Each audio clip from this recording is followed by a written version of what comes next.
Hey guys and girls, Board now back with you on this video. Since it's romance season, I decided to do a review of episode 1 of the new Netflix series One Day. So I will be getting into full spoilers, but this originally is based on the David Nichols romance novel, coming of age novel from 2009, which was then turned into a fairly successful film in 2011, starring Anne Hathaway, Ralph Spawn and Jim Sturgis, and become a little bit of a favourite. But the film for a long time was best remembered for Anne Hathaway and her wonky Yorkshire accent. Tilly? Callum! Tilly, come on, it's time to go home. Come Callum! on. Ow! Sure. Actually, we have. Several times. Oh, have we? You gate-crashed my birthday party, called me Julie, and spilt red wine down my top. Ouch. So, in this updated limited series, which is now all on Netflix, Ambika Mod takes the Emma role, the Anne Hathaway role, and the other main male lead in the first episode is the character of Dexter. He played by Jim Sturgis in the film. Well, in this, he's played by Leo Woodall. And it's one of those stories that takes place over several years. It takes place over 40 years, but the gimmick is then it's the same date, but over those 40 years, over a series of stages of the characters' lives.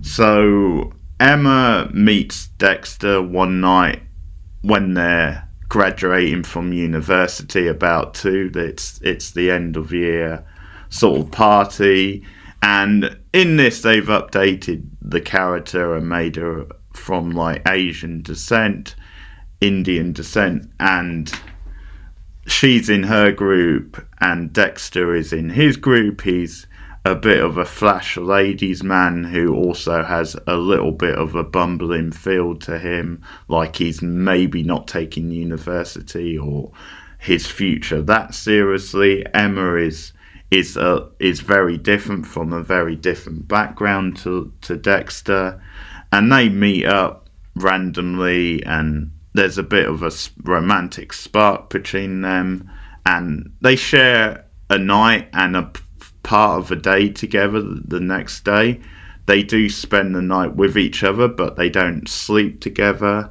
and then what eventually happens is they get to know each other better the next day, and then his parents come along and they make plans to, it's all very awkward, but they make plans to stay in touch. And he says when he gets back from France after the summer, he invites Emma to come and stay with him, but that never quite happens, as I'm getting into spoilers, but I'm guessing this story is well known by now. It's one of these things where their lives alternate and take different paths, but then if I remember the film correctly, at some point they're probably going to meet up again.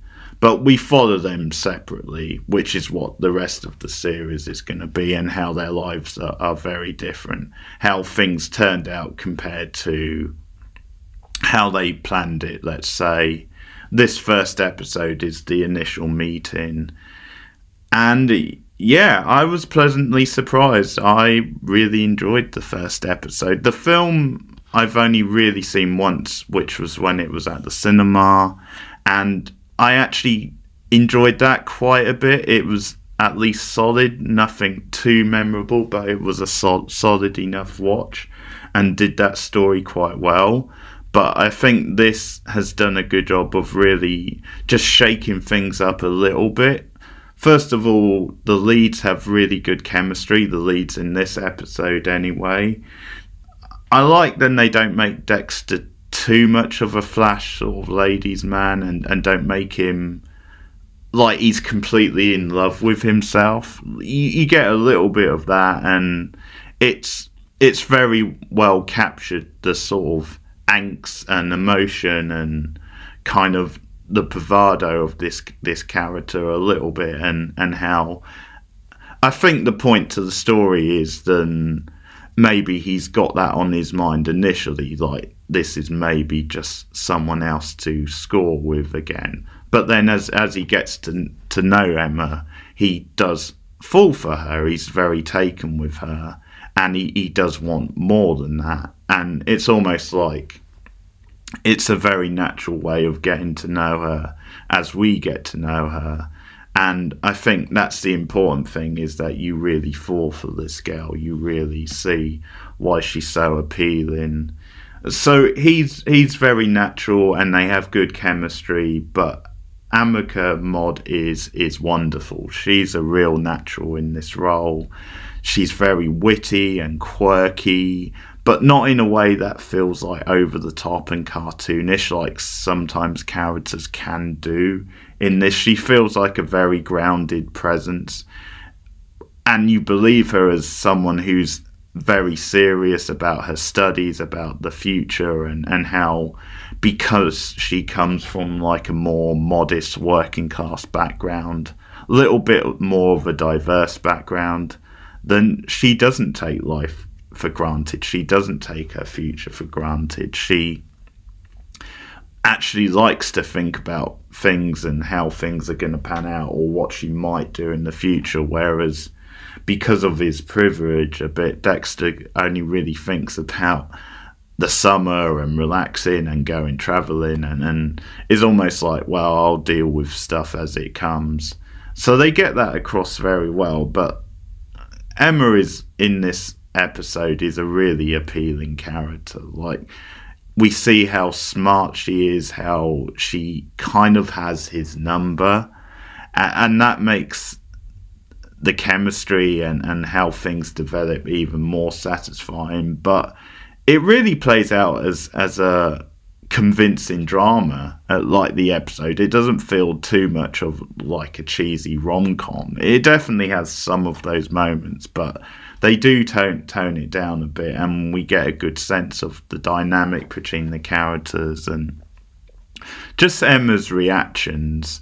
It is very natural, and the way everything plays out. So certain moments, like when the next morning they go for a walk, and they go for a walk up on this famous hill in Oxford, and there's this gag because like he hasn't seen it. He's studied there for 4 years but hasn't seen it, and the roommate Tilly is there. She does them like breakfast, and she's like the best friend character, who we also saw in the clip from the film, and she's very funny. She has some like choice lines, and once again she's not too sort of over the top the way best friend characters can be in these things, but they goad him into like going for a walk up the hill because he's never seen that site before, and there's this awkward thing about what have you been doing for 4 years, and it's like just things, and they go for a walk, and then they bump into his like drunken mates, and once again it's just this idea of worlds colliding, this very different world with his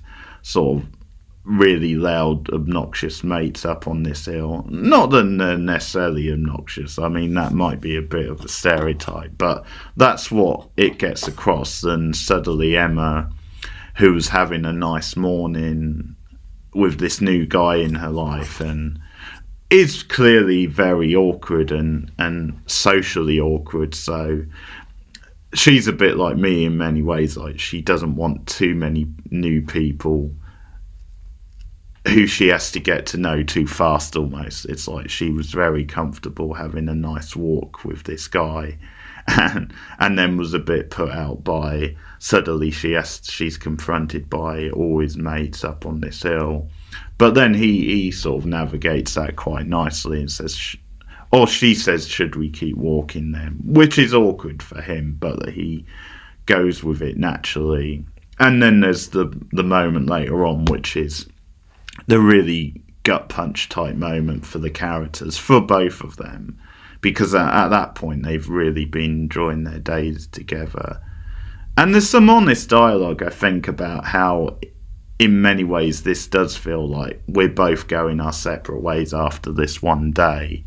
We're having a good time, but this may well be it. Like, chances are we won't see each other again after this. So I sort of like the honesty of the dialogue and the story this opening part, because it's almost this idea of, well, we'll have a nice time, and because we are from different backgrounds, it does make it more satisfying, I think, for them. But they don't really have any expectations that it will last. But because there's a sense of there could be something there and we are attracted to each other, then by the end there is that plan to make it last. But his parents, who he's done this thing of, because he pretends to ring them at one point and say, can we meet later on, because they're coming up that day, and it's sort of a trick because he wants to spend more time with her.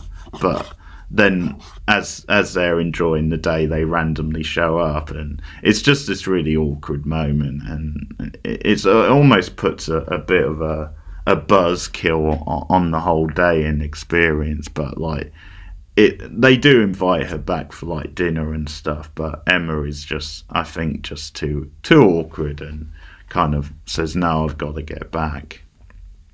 And they clearly do want to be together, or want something to happen in the future, so he catches up with her later and they exchange numbers and stuff.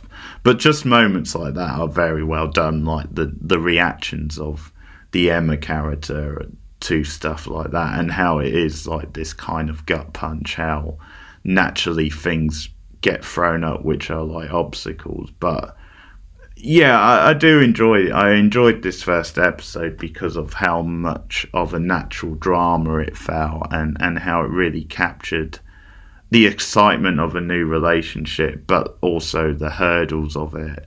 And also I think just this realism, then they're not quite sure if it's realistic to pursue anything. But also it's quite refreshing that we don't get a one night stand between them, which is definitely teased. And it's something which he wants initially before he gets to know her better. So, but just this idea of one night stands and kind of casual sex, and it maybe not being all it's cracked up to be, but also, as I said, this idea of a relationship where you get to know each other over one day, but then what happens next, and that's the big thing in a way about the episode. But the two leads are very good. I'm really impressed by Ambika Mod. She's such a likable natural presence in the episode. She's a classic nerd, but a very likable and attractive nerd. And yeah, no, she's a really appealing lead who I can see this will be a fun sort of journey with her. And there are nice bits of humour that are not thrown in, or just little things that are interrupt the flow, but it does it for quite a witty gag, like her just changing the music when they're first getting together. They're first in her bedroom, just saying, can we put a pause on it so I can change the bit of music? And there is fun little scenes of banter when they're talking about their future, when they're talking about what they'll be like when they're 40, and that's something which I think the film or the series is going to show us by the end. But yeah, there's some witty bits of dialogue as well. So yeah, enjoyable first episode. It was surprisingly solid, and the lead definitely makes it more watchable, I think, than it otherwise would have been. There's also some good use of music which captures the time, because this first episode is in the late 80s, and it really captures, I think, student life at that time. And this definitely looks like a student bedroom, and the music they use is very kind of arty and student, if it's an elite university type thing, but also captures the mood very well, like the use of the Nico song when they're together on the hill and they're just laying back and taking it in. That's very, very well done. So yeah, surprisingly positive on this first episode. That's episode 1 of One Day. So I think it's all 10 episodes are on Netflix now, but it's a limited series. I may come back and do more. I don't know. I'll see how busy the week is. If I don't do it episode by episode, I'll definitely do maybe like a season review at the end of it. But yeah, I would recommend checking out this first episode. So that's One Day, episode 1. Let me know your thoughts in the comments. Like and subscribe as always, and I'll see you guys again soon. Goodbye.